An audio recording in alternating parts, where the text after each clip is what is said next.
ناظرین، آپ نے سنا ہوگا کہ کورونا لاک ڈاؤن کے دنوں میں شہروں میں آلودگی بہت کم ہو گئی تھی اور فضا میں آلودگی کا معیار بہت بہتر ہو گیا تھا۔ کیا آپ جانتے ہیں کہ ایسا کیوں ہوا؟ اصل میں یہ زمین پر بیتی انسانی کارآسانیوں کی ایک مکمل داستان ہے، جس کا باقاعدہ آغاز صنعتی انقلاب کے ساتھ ہوا، جب بڑے بڑے کارخانے اور صنعتیں قائم ہونے لگیں۔ مگر پچھلے 50-60 سال اس حوالے سے بہت ہی خوفناک تھے۔ کیا آپ جانتے ہیں کہ ہماری زمین کے ارد گرد جو فضا میں ماحول ہے، اس کی ایک قدرتی ساخت ہے؟ ویسے تو اس کی صرف ایک نہیں بلکہ 5 سطحیں یا کرے ہیں، جن میں مختلف درجہ حرارت اور دباؤ یعنی پریشر ہے۔ مگر جو سب سے نچلی سطح ہے، اس کی لمبائی تقریباً 10 کلومیٹر ہے۔ اس کو کرۂ ہوائی بھی کہتے ہیں۔ اس کی ایک قدرتی ساخت ہے جس میں 78% نائٹروجن، 21% آکسیجن اور بہت سی دوسری گیسیں شامل ہیں، جو مل کر 1% بناتی ہیں۔ مگر جب ان 1% والی گیسوں کے تناسب میں ہلکا سا بھی فرق آتا ہے تو ہمارے ماحول پر گہرا اثر چھوڑتی ہیں۔ یہی وجہ ہے کہ اب گرمی کی شدت بھی بڑھنے لگی ہے، چونکہ جب سورج کی شعاعیں زمین پر پڑتی ہیں تو اس کی سطح پر جذب ہو جاتی ہیں، جو بعد میں حرارت کی صورت میں اٹھتی ہیں اور خلا کی طرف خارج ہوتی ہیں۔ لیکن پچھلے 50 سالوں سے اس عمل میں رکاوٹ آ چکی ہے، اور اس کی وجہ یہ ہے کہ جب بڑی بڑی صنعتیں لگنے لگیں اور بہت سی مصنوعات بننے لگیں تو فضا میں موجود 1% ان گیسوں جن کا ذکر پہلے کیا گیا، ان کے تناسب میں فرق آنے لگا۔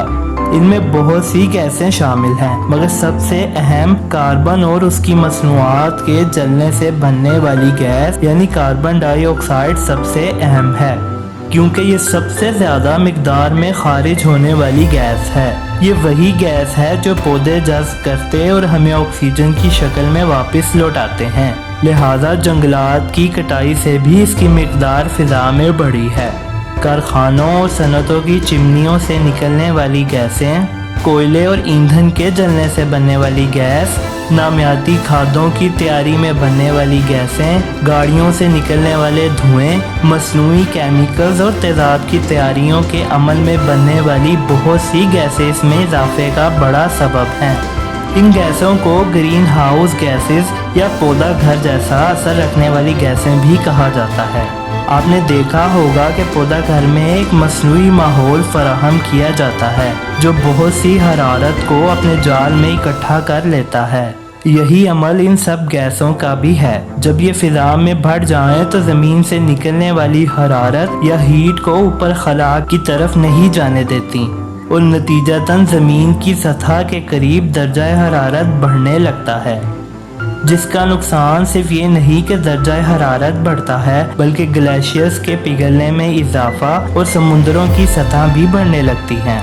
یہ سب کچھ زمین پر پہلے بھی ہوتا تھا، مگر اس کی جو رفتار آج ہے وہ نارمل سے کئی مختلف ہے، اور اگر اس پر کنٹرول نہ کیا گیا تو اس صدی کے اختتام پر درجہ حرارت 4 ڈگری سینٹی گریڈ مزید بڑھ سکتا ہے، جو انتہائی تباہ کن ثابت ہوگا، اور زمین پر موجود جانداروں کی بہت سی نسلیں ہمیشہ کے لیے ناپید ہو سکتی ہیں۔ سیلاب، قحط، بے موسمی بارشیں اور گرمی بھی بڑھ جائے گی۔